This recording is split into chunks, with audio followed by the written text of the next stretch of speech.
Nagsimula ang palabas sa Dakar sa West Africa, na nagpapakita ng isang mahirap na ulila na nagngangalang Saido. Mayroon siyang isang pinsan na nagngangalang Musa. Araw-araw sila ay nagtatrabaho upang kumita ng pera, nang hindi nalalaman ng kanilang mga magulang. Ang kanilang pangunahing layunin na magtrabaho ng husto at lihim at mag-ipon ng maraming pera hanggat maaari, at pumunta sa Europe at tuparin ang pangarap nilang maging sikat na singer. Para mabuhay ng maayos ang kanilang pamilya, at hindi maging miserable tulad ngayon. Isang gabi na curious si Saido sa reaksyon ng kanyang ina na si Yuko, nang sabihin nito na gusto niyang pumunta ng Europe para matupad ang kanyang pangarap para mabuhay ng masaya ang kanyang ina. Sa narinig ay pinagbawalan siya ng kanyang ina at pinagalitan siya, dahil marami siyang narinig na balita na maraming tao sa kanilang nayon ang nagtungo sa Europa at namatay sa disyerto at sa dagat.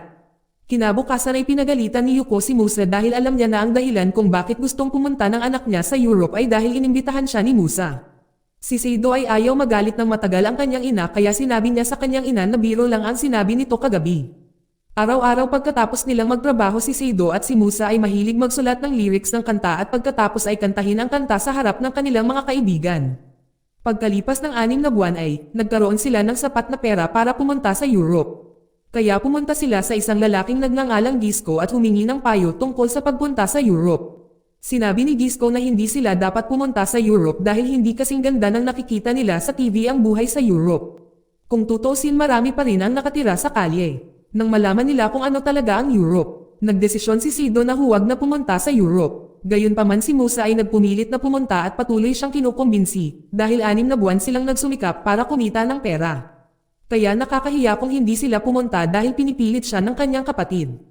Sa wakas ay pumayag si Saido na umalis. Bago sila umalis nagpunta sila sa isang shaman at tinanong siya kung maaari silang pumunta sa Europa o hindi.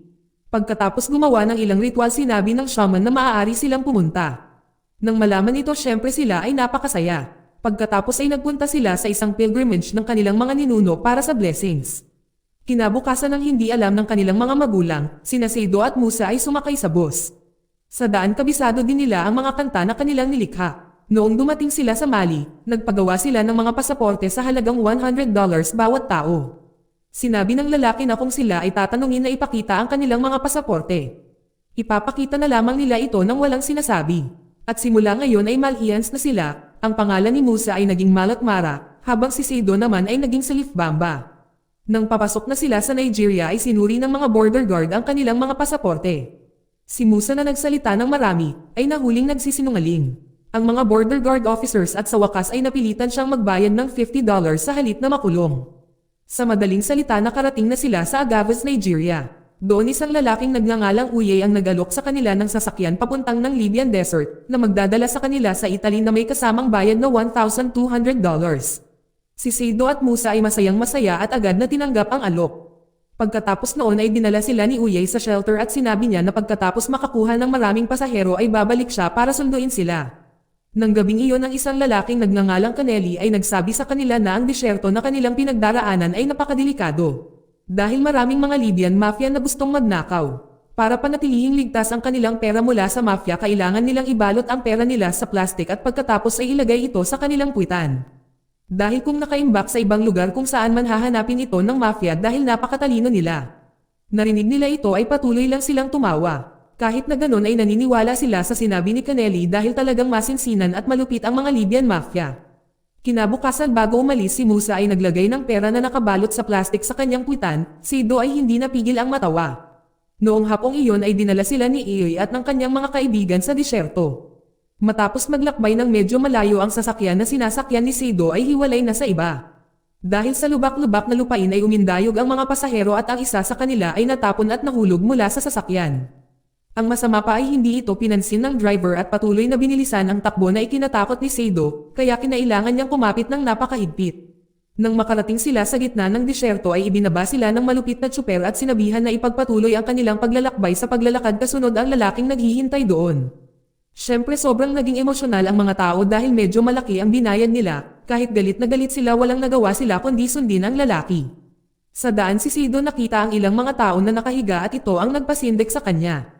Sa ikalawang araw ang isa sa kanila ay pagod at nadapa.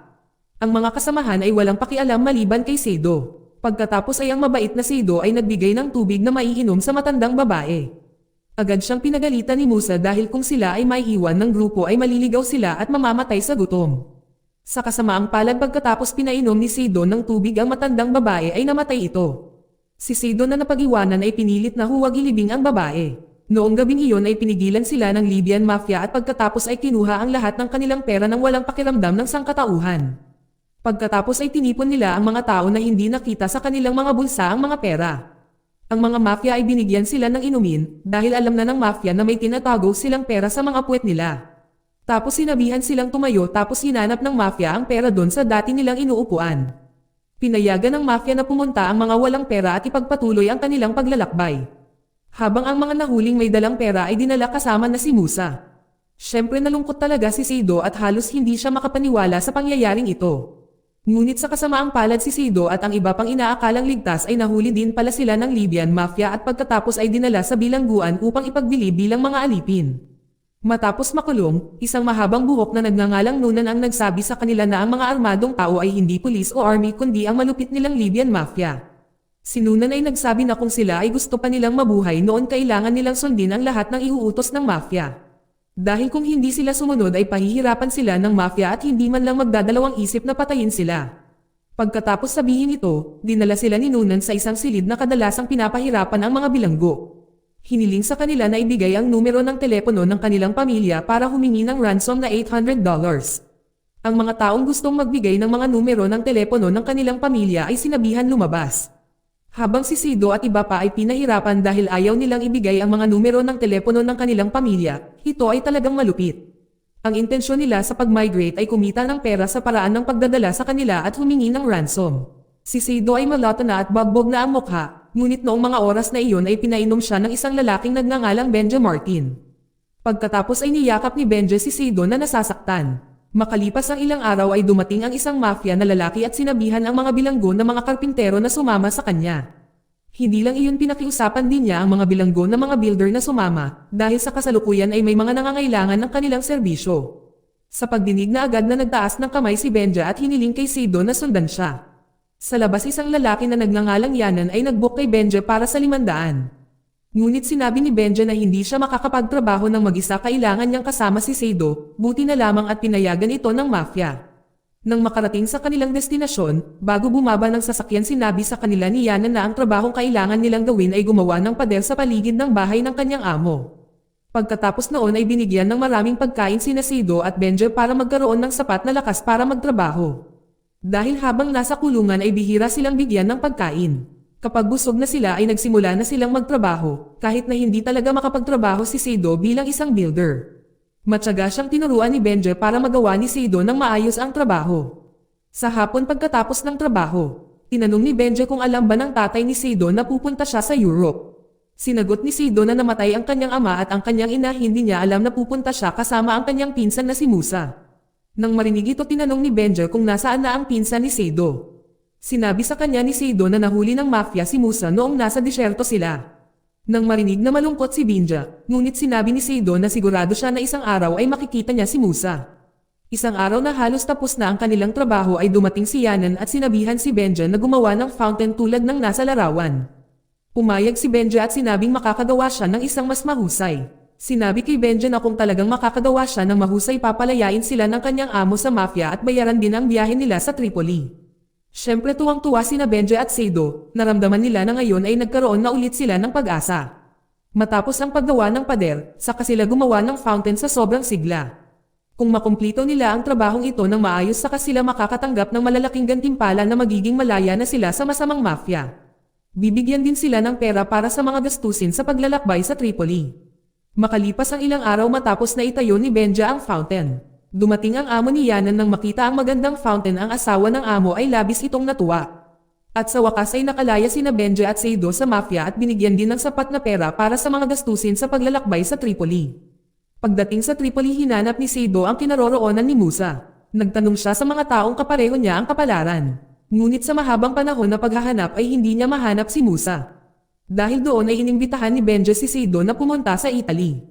Gayunpaman ay malumanay na tumanggi si Sido dahil hindi niya maiiwan ang kanyang pinsan sa bansang ito. Nang marinig ito hindi niya pinilit si Sido. Sinabi ni Benja na kung mahahanap na ni Sido si Musa ay susunod siya sa Italy, hihintayin siya ni Benja doon. Bago sila maghiwalay, si Sido ay nagpasalamat kay Benja. Malungkot na nagpapasalamat si Sido dahil nailigtas ni Benja ang kanyang buhay. Matapos humiwalay kay Benja, bumalik si Sido para hanapin si Musa. Gayunpaman ito ay walang saysay dahil ang kanyang pinsan ay hindi niya natagpuan. Habang hinahanap si Musa, si Sido ay nagtrabaho at nanirahan kasama ang mga kapareho niyang bansa. Noong isang araw habang nagtatrabaho si Sido ay sinabi sa kanya ng kanyang kaibigan na ngayon lang daw dumating ang Senegalese at marahil ay kasama nila si Musa. Pagkatapos marinig na agad na pumunta si Sido upang makipagkita sa Senegalese, doon ay nakita niya si Musa. Masaya niyang niyakap si Musa. Pagkatapos noon ay niyaya ni Sido si Musa na umalis, ngunit tumanggi si Musa. Sinabi ni Musa kay Sido na hindi siya makalakad dahil nabaril ang kanyang binti nang tumakas siya mula sa isang kulungan.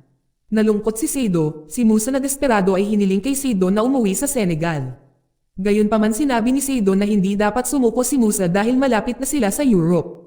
Si Sido ay susubukang pagalingin ang mga binti ni Musa upang makapunta sila sa Europe at matupad ang kanilang pangarap. Nang makita ang sigla ni Sido, sa wakas ay pumayag si Musa. Pagkatapos ang paa ni Musa ay ginagamot ng kaibigan ni Sido na si Loy. Pagkatapos ay sinabi ni Loy kay Sido na bumili ng antibiotic sa kanyang kaibigan na si Semir, na nagkukunwaring barbero dahil bawal ang mga batika na magbenta ng gamot sa mga itim. Nang dumating si Sido sa lugar ni Semir, ibinigay ni Semir ang antibiotic na gamot at pagkatapos ay sinabihan si Sido na umalis kaagad dahil natatakot siyang mahuli.